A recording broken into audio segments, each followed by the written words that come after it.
뉴욕 증시는 지표 호전에도 불구하고 일부 기업들의 실적 악화로 사흘간의 상승 행진을 멈추고 조정을 받았습니다. 다우는 7포인트 내린 9,783으로 마감됐습니다.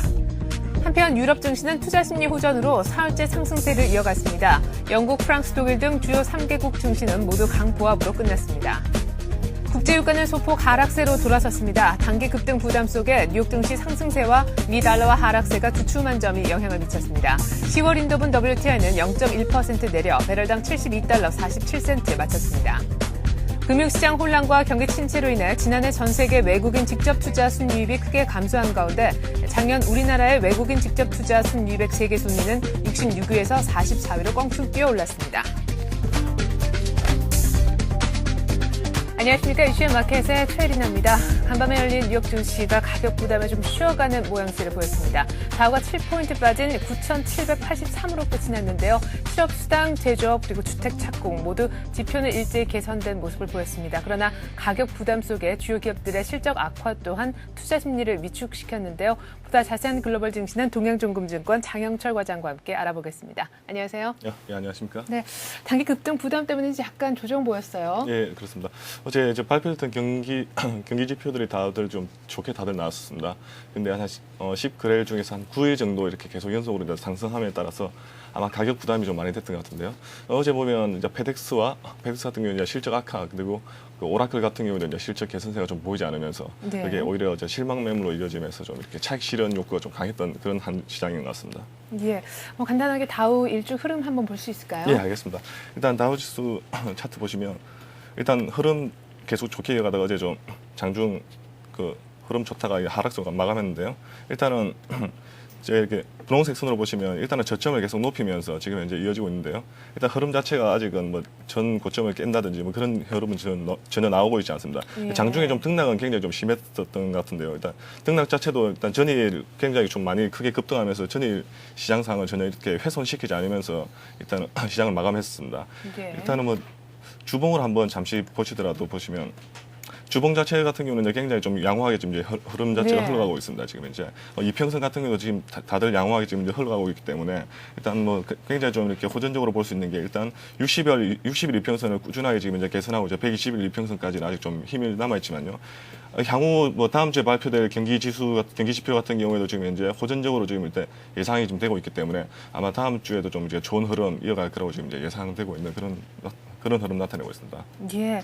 자, 일단은 가격 부담이 조금 있었던 것 같은데 어제 하루 흐름만 놓고 봤을 때 일단은 오전은 굉장히 강한 모습을 보였었습니다. 그 이유 중에 하나는 여러 가지 지표들이 일제히 좋은 개선세를 보였기 때문인데요. 일단 필라델피아 제조업 지수부터 얼마나 개선됐는지 한번 짚어볼까요? 예, 필라델피아 제조업 지수 같은 경우는 일단 전망치보다도 좀 굉장히 큰 폭으로 좀 상승을 했습니다. 일단 전망치가 한 4 정도로 나왔었는데요. 그 필라델피아 전망치보다도 훨씬 높은 한 14.1 정도로 나왔습니다. 굉장히 큰 폭으로 개선했었죠. 네, 이게 0보다 크면은 경기 회복을 의미하는 건데 예, 14나 맞습니다. 기록을 했어요. 예, 저희들이 지금 미국 증시 지금 이제 4개월 연속으로 이제 한 4개월 전부터 이제 연속으로 계속 이제 0 이상을 나타내면서 어제 같은 경우는 14.1 정도로 이제 많이 나타냈는데요. 일단 필라델피아 제조업 지수 같은 경우에는 어제 발표했던 그 생산 설비나 산업 지수와도 좀 비슷한 맥락으로 같이 이어지고 있습니다. 일단 그래프도 지금 나오고 있는데요. 산업 네. 생산 같은 경우는 어제도 발표했듯이 굉장히 좀 이렇게 2008년 그때 리먼 브라더스 그 파산 이후부터 보시면 굉장히 드라마틱하게 지금 이제 상승세로 이어가다가 올해 들어서 이제 플러스권으로 이제 접어들었습니다. 네. 필라델피아 제조업 지수도 마찬가지로 꾸준하게 상승세를 나타내면서 아마 경기 회복 기대감에 좀 더 박차를 가해주는 그런 흐름을 좀 나타내고 있는 것 같습니다. 네, 자 그리고 주택 착공 건수도 이건 이제 8월달에 관련된 것인데요. 결과 나왔지요? 예, 주택 착공 건수 같은 경우도 일단 이전 그 전망치에 비해 가지고는 좀 약간 소폭 하락을 했지만 일단 이전치보다는 좀 그 흐름 자체가 좀 이게 좋게 나왔습니다. 일단 59만 한 8천 채 정도가 이제 주택이 착공이 됐는데요. 어제 발표했던 건축 허가 건수 같은 경우에도 좀 이렇게 꾸준하게 상승세를 나타냈습니다. 일단 9개월 내내 최대치로 지금 현재 그 주택 착공 건수가 나왔었고요. 일단 쉽게 말해서 주택에 대한 그런 기존에 나와 있던 그 수요보다도 진짜 그 주택 수요가 굉장히 지금 이제 많아지고 있다는 걸 좀 반증적으로 좀 나타내고 있습니다. 일단 부동산 시장 자체에서도 어제 뭐 워렌 버핏이 말했듯이 이제 부동산 시장 좀 개선세를 이어갈 것이라는 그런 게 좀 예. 약간 이런 게 아마 증거 자료로 좀 나타낼 수도 있을 것 같습니다. 네. 자 그리고 나머지 하나 그 지표가 하나 더 나왔었는데 고용 지표였습니다. 신규 실업수당 청구 건수가 예상보다 큰 폭의 개선을 보였다고요? 예, 어제 저희들이 이제 지표를 나타낼 때 아마 전망치가 좀 안 좋을 거라고 지금 예상을 했었거든요. 예. 예상을 했었는데 생각보다 이제 아마 발표가 나오면서 좀 굉장히 큰 폭으로 좀 이제 회복이 됐습니다. 일단 54만 5천 건 정도로 해가지고 예상보다 좀 크게 나왔습니다. 어제 뭐 일단 노동부가 17일 날 어제 발표했던 게 그 실업수당 청구 건수가 일단 전주에 55만 7천 건보다도 한 12,000건 정도 감소하면서 우리 경기 회복 신호탄으로 좀 굉장히 좀 많이 흐름을 좀 이어가고 있는데요. 일단 고용 지표가 일단은 미국 증시에서 최근에 가장 큰 이슈 중에 하나 중에 하나입니다. 네. 일단 전문가들 같은 경우는 미국의 이제 지난주 실업수당 청구 건수로 전주 대비 한 7천 건 정도 오히려 늘어날 것이라고 예상을 했는데요. 일단 네. 예상 밖의 큰 속으로 감소세를 나타내면서 고용 지표에 대한 흐름 자체가 굉장히 좀 좋은 흐름을 나타내면서 아마 뉴욕 증시도 장중에 아마 좋은 흐름을 좀 보였던 것 같습니다.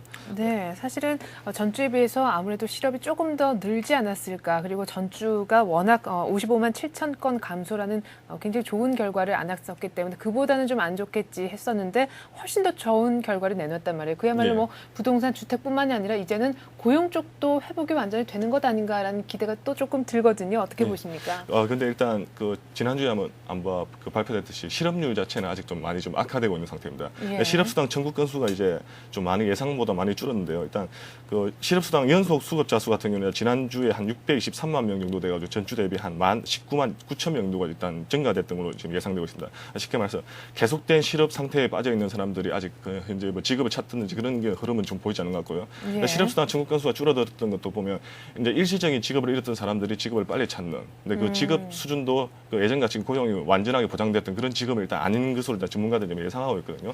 일단 네. 그래프 나오고 있는 거 보시면 청구 건수는 많이 줄었지만 일단은 절대적인 수치로 보면 4주 평균치가 약간 좀 왜곡이 좀 덜한 편인데요. 네. 4주 평균치는 일단 좀 약간 감소세를 좀 나타내고 있는 것 같습니다. 근데 이게 질적인 고용으로 좀 이어질지 아니면 이렇게 그냥 단순한 양적 고용 같은 경우에는 향후에 좀 좋지 않으면 다시 또 실업으로 좀 이어질 수 있기 때문에 근데 실업시장 청구 건수는 좀 이렇게 좀 개선폭이 좀 줄어들지만 아직은 향후에 지금 발표된 고용 지표라든지 실업률 같은 거 좀 이렇게 면밀하게 좀 지켜보시면서 아마 그 시장을 좀 이렇게 바라보시는 게 아무래도 그게 좀 맞을 것 같습니다. 네, 알겠습니다. 아직까지 뭐 고용이 완전히 회복됐다라고 보기에는 추세적으로 아직 조금 이른 감이 있다라는 말씀까지 들어봤습니다.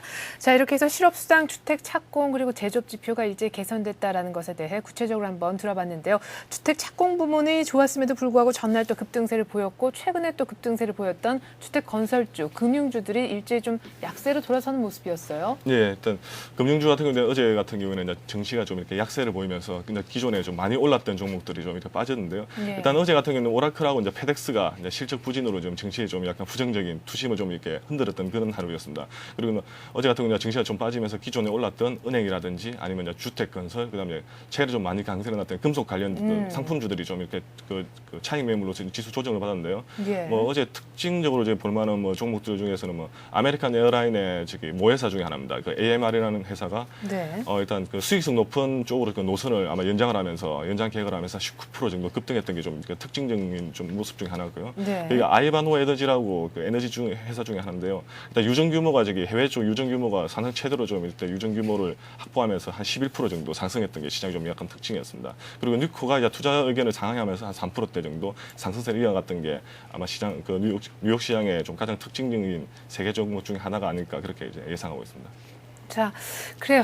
이렇게 해서 뉴욕 증시가 소폭 조정을 좀 받았다라는 것에 대한 여러 가지 이슈들을 한번 살펴봤습니다. 쿼드러플 위칭 이슈도 있는데요. 이제 오늘 밤에 예정된 여러 가지 일정 그리고 다음 주 예정된 일정 좀 챙겨보죠. 예, 알겠습니다.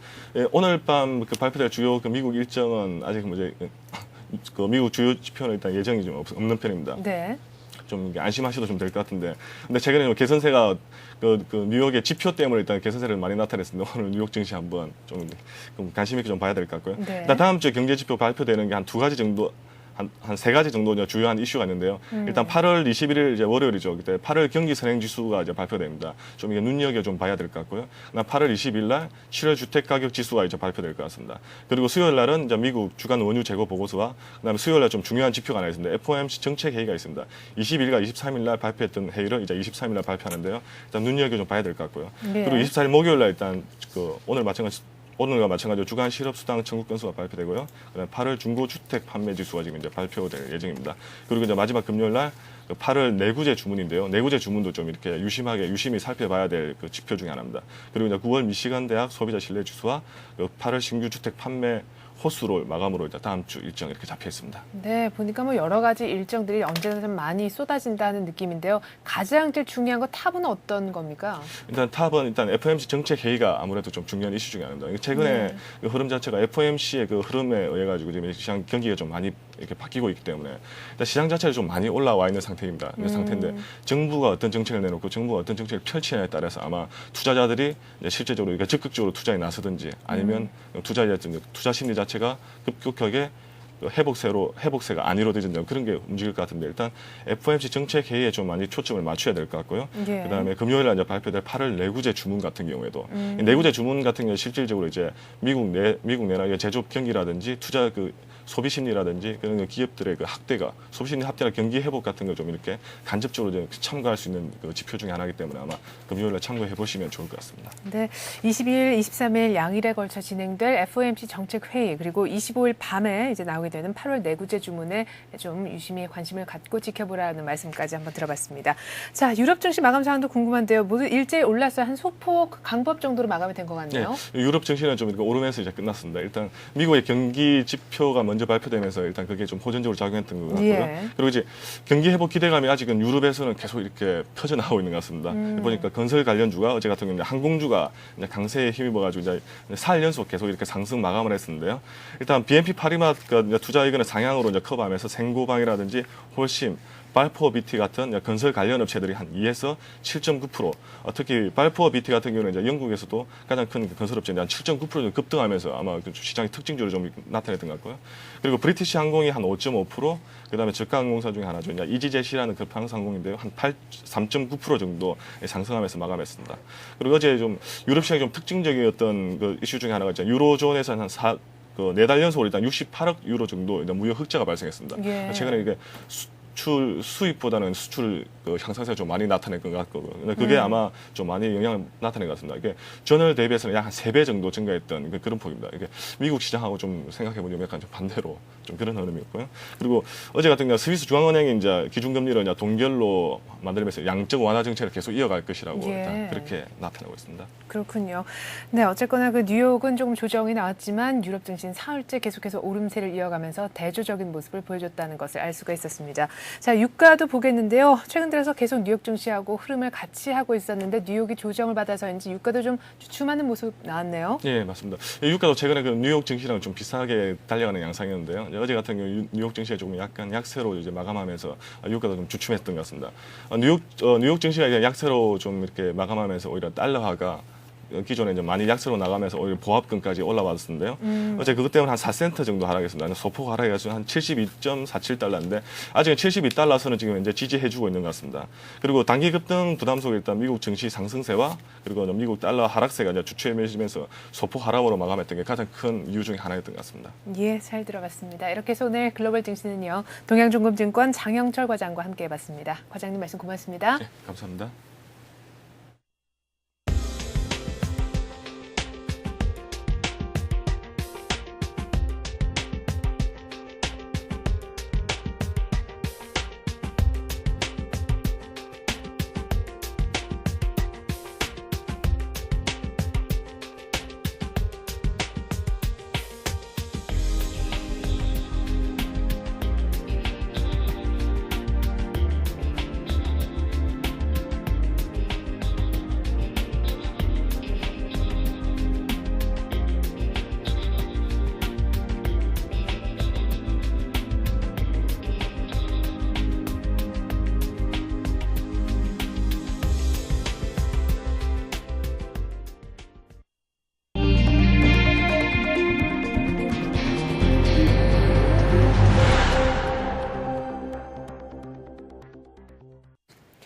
(9월 18일) 금요일 아침 조간 간단하게 브리핑 받아보겠습니다. 이현성 기자 스튜디오에 나와 있습니다. 안녕하세요. 안녕하세요. 네, 지금 이명박 정부 들어서 나라 빚이 위험 수위에 이를 정도로 많이 늘어났다는 보도인데 지금 금융위기 이후에 정부가 재정을 얼마나 쏟아부은 겁니까? 예, 지금 전문가들에 따르면 우리나라가 감내할 수 있는 국가 채무의 수준이 한 GDP의 40% 정도라고 추정이 되고 있습니다. GDP의 40%라 그러면 잘 체감이 안 되니까요. 액수로 한번 다시 말씀을 드리면 한 400조 원 정도가 됩니다.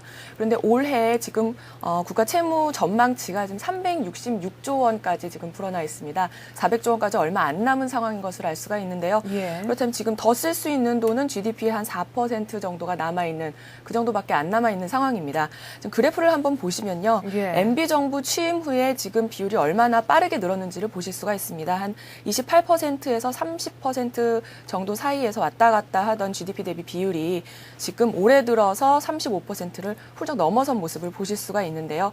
지금 문제는 증가 추세는 어쩔 수 없다고 해도 너무 빠른 속도로 늘고 있다는 게 문제로 지적이 되고 있습니다.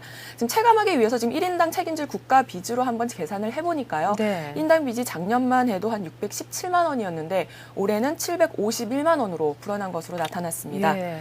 지금 우리나라의 경우 같은 경우는요. 지금 재정이 경기 부양을 위한 마지막 보루다 이렇게 얘기가 되고 있는데요. 지금 재정이 이렇게 부실하다면 앞으로는 어떻게 될까 얘기가 나오고 있는 게 그 때문입니다. 앞으로 쓸 계획이 많다는 게 또 큰 문제인데요. 지금 정부가 내놓은 4대강 살리기, 친서민 정책 이런 경우는 다 재정이 투입돼야 하는 그런 정책들이기 때문에 재정이 앞으로도 더 빠른 속도로 고갈되지 않을까 이렇게 전망이 되고 있습니다. 이 때문에 IMF 같은 경우는 한국의 국가 채무가 GDP 대비 42%까지 오를 것이다 이런 전망을 내놓기도 했습니다. 네, 나라 빚이 굉장히 많은 수준으로 빠르게 늘고 있어서 좀 걱정이 되는 부분인데요. 더 쓸 수 있는 채무 여력이 한 40조 정도밖에 안 된다라는 분석. 그렇다면 이에 대해서 정부는 어떤 입장을 갖고 있습니까? 예, 정부가 그런데 가지고 있는 생각은 또 민간과 좀 약간 다른 것 같습니다.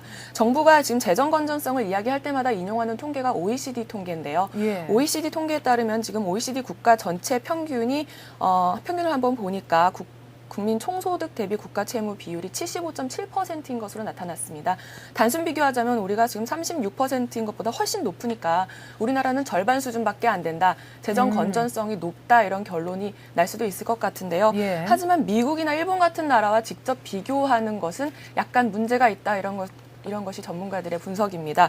왜냐하면 지금 미국이나 일본 같은 나라는 통화가 기축 통화이기 때문에 만약에 재정위기가 발생하면 해외에서 끌어올 수 있는 돈이 상당히 많은 수준이라는 것을 짐작을 해볼 수가 있습니다. 하지만 우리나라 같은 경우는 안타깝게도 원이 지금 해외로 나가면 거의 휴지나 다름없는 수준이기 때문에 밖에서 끌어올 수 있는 돈이 그들처럼 많지 않다. 이걸 알아야 된다는 것인데요. 지금 그렇다면 외부 충격을 흡수할 수 있는 재정이 만약에 부실해진다 이러면 앞으로 작년과 같은 금융위기나 아니면 IMF 같은 위기가 도달했을 때 과연 우리나라가 외부에 노출되어 있는 그런 상태에서 위기를 빠져나갈 수 있겠느냐 이런 전망이 나오고 있습니다. 네, 그렇게 많은 재정을 쏟아부은 결과 우리가 금융 위기를 거치면서 세계의 어떤 여타 국가 중에서 굉장히 빠른 회복을 나타냈다라는 거, 뭐 좋아할 일만은 아니다는 생각도 드네요. 그렇습니다. 지금 국민 세금을 경기 부양에 그렇게 무제한 쓰는 것을 다시 한번 재고해봐야 한다는 얘기가 나오는 게 바로 그 때문입니다. 앞으로 국가 부채 증가가 또 금리 인상하고 맞물리게 되면요, 지금 막대한 이자 부담이 돌아오지 않을까 이런 걱정도 새로 나오고 있습니다. 지금 세금을 걷어서 이자만 갚아도 더 이상 쓸 돈이 없는 그런 상황까지 우려가 되고 있는 상황이라고 할 수가 있습니다. 더구나 최근에는 경기 부양이나 서민 정책을 너무 많이 내놓고 있지 않느냐. 특히 서민 정책을 내놓는 과정에서 포퓰리즘적인 성격의 정책들도 많이 나오고 있다 이런 얘기가 나오고 있습니다. 지금 그렇다면은 빚 문제를 어떻게 해결해야 될까? 금융 위기를 단순히 나라 국간을 팔아서 해결했다는 그런 오명을 쓰게 되지 않을까? MB 정부가 걱정을 해야 될 대목이라고 할 수가 있습니다. 네, 뭐 지금까지는 괜찮은데 향후가 더 걱정스러운 대목이다라는 생각도 듭니다. 자, 그리고 어제 정부가 저신용자의 대출을 좀 더 원활하게 도와주는 마이크로 크레딧 사업을 확대 시행하겠다라는 뜻을 밝혔습니다. 개인들에게 창업자금 최대 5천만 원까지 지원을 하고 시장보다는 더 낮은 금리로 대출을 해주겠다라는 것이 골자인데 구체적으로 내용 좀 소개를 해주시죠. 예, 원래 마이크로 크레딧 사업은 기존에 하던 사업인데요. 이것을 확대 개편하는 내용을 정부가 이번에 발표를 했습니다. 원래 소액 서민금융재단에서 지금 이 사업을 하고 있는데요. 이것을 미소금융중앙재단이라는 이름으로 확대하겠다 이렇게 말을 했습니다. 대상은 이렇습니다. 그렇습니다. 은행에서 대출을 지금 현재로서는 받기 힘든 저신용층, 영세 사업자, 저소득층들이 이 대상이라고 할 수가 있는데요. 표를 보면서 한번 설명을 해드리면요. 예. 이번에 미소금융 사업의 지원 대상과 조건을 한번 살펴보실 수가 있습니다. 일단 지원 대상은요. 전통시장 상인 같은 경우 지금 500만 원까지 빌려주고 영세 사업자 같은 경우는 원재료를 구입하거나 시설을 개보수할 때 한 1,000만 원까지 빌려주겠다 이런 내용을 예. 내놓았고요. 그다음에 창업자금으로 5천만 원 그리고 뭐 자활 추진단체나 사회적 기업에도 한 1억 원 정도까지는 빌려주겠다 이런 내용을 내놓았습니다. 특이한 것은 프랜차이즈 사업이 이번에 처음 지원 대상에 포함이 된 것인데요. 만약에 성공 가능성이 높다면 한 5천만 원 이내에서 빌려주겠다 이런 내용이 새로 포함이 됐습니다. 지금 타임테이블을 한번 보시면요. 10월까지 조직을 확대 개편을 하고 예. 11월까지 전국 지점을 한 올해 안에 한 20, 30개까지 늘린 다음에 12월부터 대출을 시작하겠다 이렇게 발표를 했습니다. 예, 서민층을 지원하겠다라는 아이디어는 굉장히 좋은 것 같은데 문제는 역시나 재원을 어디에서 어떤 방법으로 구할 것인가라는 것 같습니다. 만약 정부 돈이 또 투입된다면 재정 부담은 더 늘어나는 거 아니겠습니까? 그렇습니다. 정부도 그런 점을 충분히 인식해서 이번 내용을 내놓은 것 같은데요. 하지만 그에 대해서 내놓은 대책을 보면 좀 현실성이 의심스러운 게 사실입니다. 일단 미소금융 사업에 정부가 지원키로 한 돈 총 2조 원인데요. 이 2조 원을 정부 돈은 한 푼도 쓰지 않고 민간에서 기업과 금융권에서 각각 1조 원씩 받아서 총 2조 원으로 기부받은 돈으로 운영을 하겠다 이런 내용을 발표를 했습니다. 예. 하지만 이제 순수 민간 기부로 과연 2조 원이 모일까 여기서부터 문제가 시작이 되는데요. 정부 말은 뭐 기부금에 대해서 세제 혜택을 준다면 기업들이 많이 기부를 하지 않겠느냐 충분할 것이다 이렇게 아주 낙관적인 전망을 내놓고 있습니다. 하지만 재정을 안 들인 사업에 과연 민간들이 얼마나 적극적으로 참여할지는 좀 약간 의문스럽다고 할 수가 있고요. 더 약간 의심스러운 것은 운영 방안입니다. 구체적으로 한번 들여다보면 앞으로 뭐 올해 안에 20, 30개, 뭐 추후 장기적으로는 200, 300개까지 지점을 늘리겠다고 했는데 이 지점의 대표는 무보수로 명예직으로 하겠다 이렇게 말을 했고요. 그다음에 직원 같은 경우도 금융회사 퇴직자나 자원봉사자들로 해서 운영 비용을 최소화하겠다 이렇게 말을 했는데 과연 이게 현실적인 내용인지에 대해서는 왈가왈부가 앞으로도 계속 있을 것 같습니다. 네, 여름방학 때 무슨 공부 계획 세울 때 한 번도 안 쉬고 공부 이렇게 짜놓은 거하고 거의 비슷하다 하는 느낌도 받게 되네요. 자, 그리고 어제 윤중현 기획재정부 장관 그리고 이성태 한은 총재가 또다시 의견을 대립되는 그런 모습을 보여줬습니다. 최근 들어 금리 인상 문제를 놓고도 한번 부딪혔는데 이번엔 한은법 개정 문제를 놓고 대립각을 세웠다고요? 예, 일단 우선 이걸 이해하기 위해서는 한은법 개정안이 어떤 것인지부터 알아야 될 것 같은데요. 한은법 개정안의 이번 핵심은 단독 조사권과 단독 검사권을 한국은행에 줄 것인가 이것이 결정되는 것이 핵심입니다. 예. 단독 조사권이라고 하면요. 위기 조짐이 나타났을 때 금융기관을 한국은행이 들여다볼 수 있는 것 이걸 말하고요. 지금 단독 검사권이라고 하면은 평상시에 금융기관이 일을 잘 하고 있나 들여다보는 것을 말합니다. 이 두 가지 권한이 한은에 돌아가느냐 마느냐 이게 왜 논란이 되고 있는가 하면요. IMF 당시에 그때까지만 해도 한국은행이 검사권과 조사권을 가지고 있었습니다. 하지만 그때 금융감독원이 신설이 되면서 이 조사권과 감독권을 모두 신설된 금융감독원에 이관을 하면서 한국은행은 그 권리가 사라지게 되는 그런 상황이 됐습니다. 근데 그 이후에 이제 한은의 말을 들어보면요. 예. 지금 개정안을 지금 얘기를 하는 이유가 조사권과 검사권을 금감원에 뺏기고 나서 보니까 우리가 너무 정보 수집이 어려워졌다. 그런 부분에 보강이 필요하다. 이렇게 얘기를 한 거고요. 지금 어차피 뭐 제재나 벌칙 권한은 다 금감원에 있는데 우리가 이 권한을 가져도 뭐 그닥 큰 영향이 있겠느냐 이렇게 얘기를 하고 있는 겁니다. 네. 하지만 정부 입장에서는요. 이미 금감원으로 모든 금융기관의 감독기관을 이관한 상태인데 한국은행도 만약에 조사하고 검사하겠다고 나서면 시장이 좀 혼란스러워하지 않겠느냐. 그리고 무엇보다 한은이 너무 비대해지는 것 아니냐 이런 것에 대한 우려도 나오고 있는 상황입니다. 네. 자, 이렇게 해서 오늘 아침 뉴스 따라잡기의 시간은요. 이현성 기자와 함께 알아봤습니다. 이 기자 말씀 고맙습니다. 감사합니다.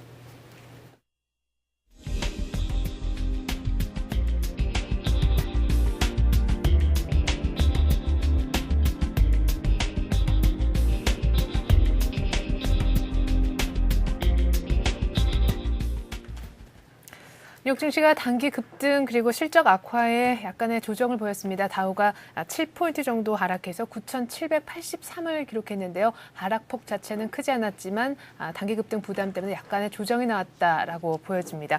실업수당, 주택 착공, 제조업 지표는 일제히 개선된 모습을 보였는데요. 보다 자세한 우리 장 소식은 1시간 뒤 출발 센 증시를 통해 해드리겠습니다. 고맙습니다.